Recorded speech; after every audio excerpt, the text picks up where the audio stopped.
Bienvenidos a los 10 de GN del mes de septiembre. Vamos a estar durante 10 minutos hablando de un tema que genera bastante controversia, sobre todo porque no es porque no se sepa cómo utilizar, sino porque mucha gente no sabe cómo funcionan nuestras fórmulas, nuestras reglas de cálculo a la hora de establecer los parámetros de objetivos en los programas de adaptación de GN, tanto si es de una marca como si es de otra, en cualquiera de las marcas de GN.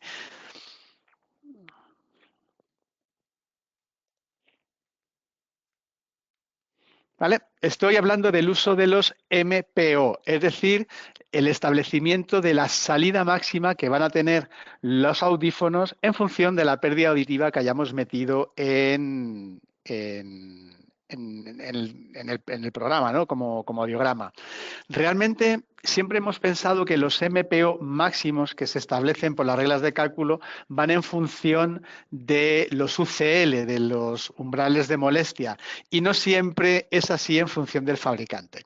Sabéis que bueno, pues estamos acostumbrados a trabajar con formatos RIE y que los formatos RIE trabajan con diferentes auriculares. Estaríamos igual si habláramos de audífonos retroauriculares o intras. Es decir, que el auricular, en función de cuál se elija, es más grande o es más pequeño. Y claro, el tamaño va a marcar la potencia, porque tanto mayor sea la membrana interna que tiene el auricular, más potencia va a poder dar y por tanto más pérdida auditiva va a cubrir, y la salida máxima de ese auricular también va a ser mayor, ¿de acuerdo? Bien, si nos vamos al programa de adaptación, en este caso he elegido el programa de Belton. Fijaros que he cogido unos audífonos con auricular HP. Bien, son unos audífonos que cubren más pérdida auditiva de lo que se necesita. Si veis la adaptación, son unas pérdidas auditivas cuyo auricular lo cubre de sobra. Pero he cogido este específicamente para que tengamos la posibilidad de una salida máxima muy alta.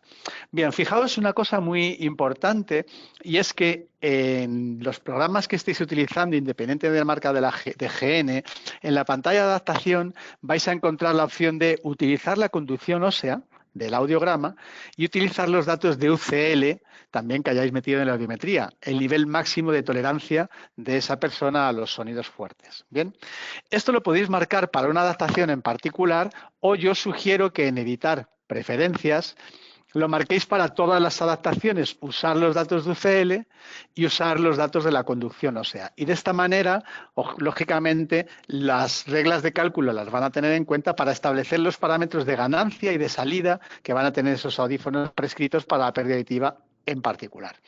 Bien, fijaos que en los programas de adaptación de GN, voy a hacer la pantalla un poquito más grande, vais a encontrar siempre tres niveles de salida: la salida para sonidos suaves, la salida para sonidos normales y la salida para sonidos fuertes. Es verdad que en los programas de ReSound y Dynavox la salida para sonidos fuertes está a 80 decibelios de entrada, mientras que para Belton está a 90 decibelios de entrada. Es porque utilizamos reglas de cálculo diferentes. Pero básicamente, y los sonidos normales en el caso de Belton son 70 decibelios de entrada, y en el caso de Dynavox y de ReSound estaríamos hablando de 65 decibelios de entrada, sonidos conversacionales. Bien, ¿para qué se utiliza tanto la UCL como el umbral de molestia y obviamente el umbral de audición, la vía aérea? Para calcular primero la ganancia, la vía aérea va a calcular la ganancia que necesita el usuario.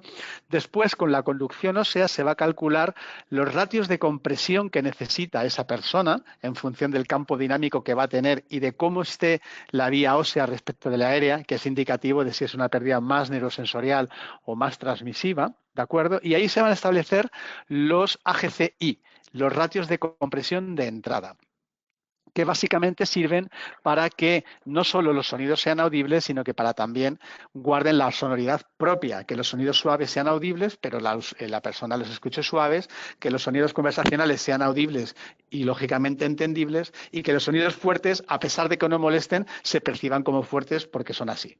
Eso sería conservar la sonoridad. Bien, siempre se ha pensado que la vía ósea va a establecer el nivel de ganancia de 50, de 70 y de 90, o dicho de otra manera en ReSound y Dynavox, de 50, 65 y 80. Pero no es así. La vía ósea va a establecer los ratios de compresión entre los sonidos suaves de 50 y los sonidos conversacionales. Es decir, entre esta curva y esta curva, para mantener esa sonoridad.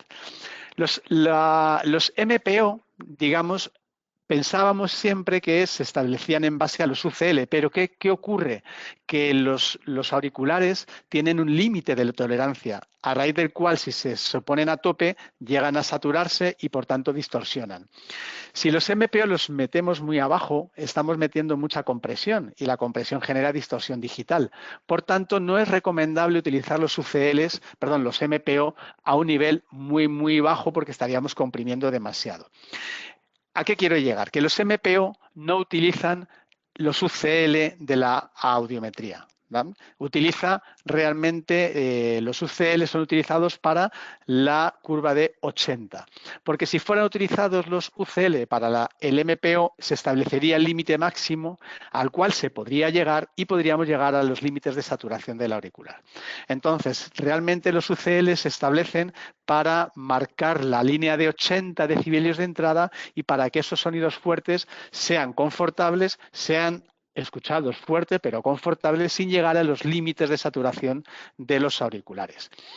Entonces, ¿para qué sirve el MPO? Bueno, pues el MPO, que lo veis aquí abajo, lógicamente sirve para que los sonidos extremadamente fuertes no sean dañinos, también en base a la UCL, lógicamente, pero no están establecidos en función de la UCL, sino en un límite intermedio, ¿de acuerdo?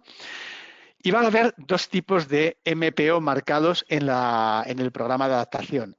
El MPO prescrito, que va a estar en función de la regla de la audiometría, en base a cómo está la aérea, la ósea y también el UCL, por supuesto.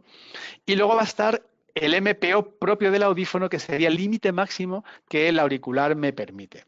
¿Y eso dónde lo vamos a ver? Pues lo vamos a ver en opciones de visualización, gráficos de salida. Bien, veis que hay una gráfica gris, una zona sombreada gris oscura, sería el límite máximo de salida, y una zona sombreada gris clara. Esas zonas sombreada gris clara son los límites donde podemos movernos con los MPO. Tendremos un MPO prescrito, que es la curva roja, y tendremos un MPO máximo, que sería el límite de arriba al cual podríamos llegar. ¿Cuándo merece la pena mover el MPO? Cuando veáis que las curvas de ganancia, que sería la de arriba, esta sería la curva de ganancia de 80, realmente de ganancia más salida, pero la de 80, sonidos fuertes, esté muy cerca al MPO, aquí a lo mejor sí merece la pena subir un poco el MPO para que no llegue a saturar, más que saturar, no llegue a distorsionar porque le estemos metiendo mucha compresión de salida. ¿De acuerdo? Entonces merece la pena subirlo un poquito, pero no llevarlos a los límites máximos porque entonces estaríamos llegando a los límites de saturación del auricular y podría distorsionar, no por compresión de salida, sino por distorsión de la membrana del propio auricular. Entonces, insisto, los MPO no están sujetos al UCL, eso sería la curva de ganancia de sonidos fuertes, sino que están prescritos en función de la audiometría al completo, para que el audífono no llegue a distorsionar. Bien, en aquellas personas que estén a lo mejor acostumbradas a audífonos con mucha potencia, probablemente vengan de audífonos analógicos, o incluso aquellas personas que digan que a pesar de la ganancia que le hemos dado, cuando salen en la calle no perciben mucha potencia, entonces sí merece la pena subir el MPO. No tanto la curva de 80 de ganancia, porque si subo la curva de 80 de ganancia, ¿vale?, estaríamos de alguna manera no solo afectando a la salida del audífono, sino también a los sonidos de 80 decibelios, que a lo mejor no los queremos subir todos, sino que si es una cuestión de potencia, que no se percibe que el audífono sea muy potente cuando se sale a la calle, entonces sí merece la pena subir el MPO, ¿vale? Y de esta manera, pues, incrementar esa posibilidad de que el audífono se perciba más potente, sobre todo para los sonidos más fuertes. Lo venimos usando siempre, lo estáis usando bien. La única cosa que yo quería contaros es que sepáis que no se establece el MPO de prescrito en base a los UCL. Los UCL se utilizan para la ganancia de 80, sino que se prescribe en base a la audiometría en general, aérea, ósea más UCL, las tres en conjunto para que los sonidos fuertes sean cómodos, ¿de acuerdo? Y los audífonos no distorsionen. Simplemente quería contaros esto, deciros que en el próximo programa de adaptación, la versión 2.0, en vez de poder subir, porque hay quien le gusta tener los UCL a tope, pues, perdón, los MPO a tope, por si acaso, para las personas que necesitan mucha presión sonora, en vez de tener que subir a lo mejor en 5 o 6 toques de decibelios, vais a tener aquí en la parte central un botón que va a decir ir al MPO del audífono. Pasar del MPO prescrito al MPO del audífono. Si yo quisiera volver al MPO prescrito, me voy a herramientas AutoFit o herramientas recalcular y restablezco la ganancia y el MPO y volvemos a la prescripción en base a la audiometría en general, en conjunto. Pero veis que en la versión de ahora, si yo quiero subir el MPO a tope al MPO propio del audífono por su auricular, tengo que ir dándole varias veces. En la próxima versión vais a tener un botón en la parte central donde sea ir al MPO del audífono de un toque. Y sin más, pues bueno, deciros que si tenéis alguna pregunta me la podéis hacer ahora, os enviaré como siempre la grabación de este pequeño 10DGN y bueno, pues estaré encantado de recibir vuestras cuestiones. Me pregunta Juancho si desde editar preferencias se puede cambiar para dejarlo memorizado para todos los pacientes. Efectivamente, fijaros, si en una adaptación en particular yo me voy a adaptación y modifico algo aquí, lo que yo modificara sería solo para esa adaptación. Pero si yo quiero modificar los parámetros del programa y que tenga efecto en todas las adaptaciones sin que yo tenga que ir siempre modificando, sería yendo a editar preferencias. Y en editar preferencias, cualquier cambio que hagáis aquí tendrá efecto en todas las programaciones que hagáis. Por ejemplo, normalmente se os activan dos programas. Un programa en general, un programa en ruido. El programa tercero, en principio, está desactivado. Si solo queréis un programa, si yo quito el programa 2, pues se va a abrir el programa de adaptación solo con uno y el segundo o tercero, en caso de necesitarlo, lo vais a abrir. Es decir, todo lo que establezcáis en preferencias va a afectar a todas las programaciones en general, ¿de acuerdo? Deciros también que la próxima versión 2.0 ya está disponible, pero nosotros os aconsejamos que la instaléis el mes que viene, todavía es pronto. Vais a ver que la pantalla de preferencias no la tenéis como ahora dentro del programa, sino dentro del menú inicial, para que no tengáis que iniciar una adaptación para poder cambiar los parámetros del audífono. Simplemente desde el menú inicial se pueden cambiar las preferencias y así no tengo que abrir una sesión completa. Pero eso lo veremos cuando hagamos una formación del programa de adaptación 2.0 que tiene algunos cambios. Sin más, deciros que, bueno, pediros disculpas por la demora de este DGN por mi audio que no enganchaba y desearos que tengáis una fantástica jornada de martes y si no nos vemos antes, nos vemos en el próximo día de GN del mes de octubre. Un saludo a todos y feliz día. Hasta luego.